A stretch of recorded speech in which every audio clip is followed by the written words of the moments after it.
అందరికీ నమస్కారం. Welcome back to my channel డియోరాస్ వరల్డ్. నేను దీప్తి. ఈరోజు వీడియోలో స్టఫ్డ్ బెండకాయ ఫ్రై చూపించబోతున్నాను. బెండకాయ కర్రీ ఇష్టపడిన వారు నార్మల్ బెండకాయ ఫ్రై చేసుకోకుండా ఇలా ట్రై చేయండి. అసలు తినని వారు కూడా ఇష్టంగా తినేస్తారు. వేడివేడి అన్నంలోకి నెయ్యి వేసుకొని తింటే అంతేనండి, చాలా చాలా రుచిగా ఉంటుంది. అస్సలు లేట్ చేయకుండా స్టఫ్డ్ బెండకాయకి కావాల్సిన ఇంగ్రీడియంట్స్ ఏమో చూసేద్దాము. మిరపకాయలు తీసుకున్నాను, ఎండుమిరపకాయలు ఒక 10 నుంచి 15.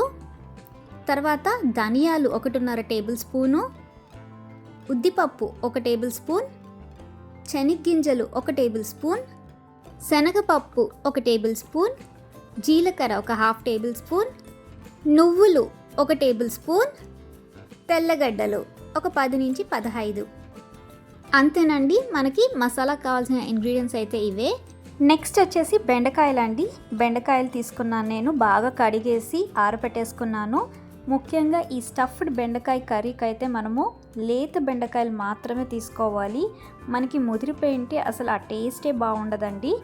మనం ఇలా ఘాట్లు పెట్టేసుకోవాలి. అన్ని బెండకాయలకి కార్నర్స్ ఇలా కట్ చేసేసుకొని మనము సన్నగా ఘాట్లు పెట్టేసుకుందాము.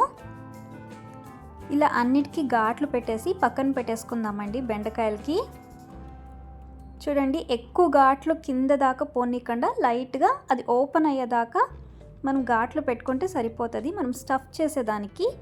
సో ఇప్పుడు స్టవ్ మీద ప్యాన్ పెట్టేసుకుందాము. ప్యాన్లో నేనైతే 1 టేబుల్ స్పూన్ ఆయిల్ యాడ్ చేసేస్తున్నాను.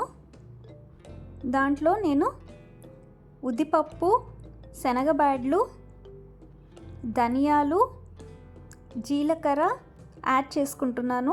ఇవి కొంచెం ఒక 2 minutes వేయించుకుందామండి, గోల్డెన్ బ్రౌనిష్ వచ్చేదాకా. నేను శనగగింజలు అయితే వేయలేదండి, నేను వేయించిన శనగగింజలే తీసుకున్నాను కాబట్టి నేను ఇప్పుడు యాడ్ చేయడం లేదు, లాస్ట్లో యాడ్ చేసేసుకుంటాను. మీరు కానీ పచ్చి శనగగింజలు తీసుకుంటే మీరు ఇప్పుడే యాడ్ చేసేసుకోండి, అది కూడా వేయించుకోవాలి.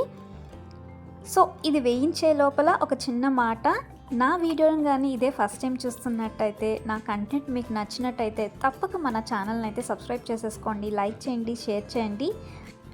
చాలామంది చూస్తున్నారు కానీ లైక్ చేసి షేర్ చేయడం లేదు. So please like and share the video so that మరిన్ని వీడియోస్ చేయడానికి నాకైతే ఎంకరేజింగ్గా ఉంటుంది.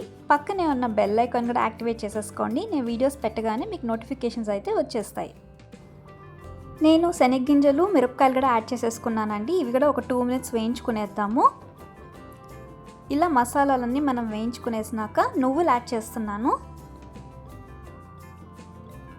తర్వాత లాస్ట్లో తెల్లగడ్డలు యాడ్ చేసేసుకుందాము. పసుపు, ఉప్పు కూడా యాడ్ చేసేస్తున్నాను. ఇది కొంచెం చల్లారాక మనం మిక్సీ జార్లో యాడ్ చేసేసుకుందాము. ఫైన్ పౌడర్గా మనం గ్రైండ్ చేసేసుకుందామండి. చూడండి, ఇలా పౌడర్ అయితే సరిపోతుంది. ఇప్పుడు నేను ఇది ప్యాన్లో ట్రాన్స్ఫర్ చేసేసుకొని కొంచెం వాటర్ యాడ్ చేస్తున్నాను. కొంచెం వాటర్ యాడ్ చేసేసి మిక్స్ చేసేసుకుందాం మనము. ఈ మసాలాని మనము బెండకాయలోకి స్టఫ్ చేసేసుకుందాము. చూడండి, ఇలా స్టఫ్ చేసేసుకొని అన్ని బెండకాయల లోపలికి మనం ఇలా పెట్టుకుందాం పక్కన. ఇప్పుడు స్టవ్ మీద ప్యాన్ పెట్టేసుకొని కొంచెం ఆయిల్ యాడ్ చేసేద్దామండి. ఇలా బెండకాయలన్నీ మనము వేయించుకునేద్దాము. ఇలా మనము నిదానంగా కలుపుతూ ఉండాలి, లేకపోతే మనకి ఆ స్టఫ్ అనేది బయటకు వచ్చేస్తుంది. సో చూసుకొని మనము అప్పుడప్పుడు కలుపుతూ అప్పుడప్పుడు మూత పెట్టుకుంటూ చూసుకుంటూ ఉండాలండి, లేకపోతే అడుగు అంటుపోద్ది. చూడండి, నాకు బెండకాయలు అయితే ఫ్రై అయిపోయింది. నాకు ఇది 10 minutes పట్టింది బెండకాయలు ఫ్రై అయ్యేదానికి. ఒక్కటి మాత్రం గుర్తుంచుకోండి, బెండకాయలు అనేది లేతగా ఉండాలి. తర్వాత మసాలా సన్న మంటలో సువాసనలు వచ్చేదాకా వేయించుకుంటే ఆ రుచే వేరండి. డెఫినెట్గా ఈ టిప్స్ అయితే ఫాలో అయిపోయి మీరు కూడా స్టఫ్డ్ బెండకాయ ఫ్రైని ట్రై చేయండి, మీకు కూడా పర్ఫెక్ట్గా వస్తుంది. Thanks for watching. Like, comment, share and subscribe to my channel. See you soon. Bye bye.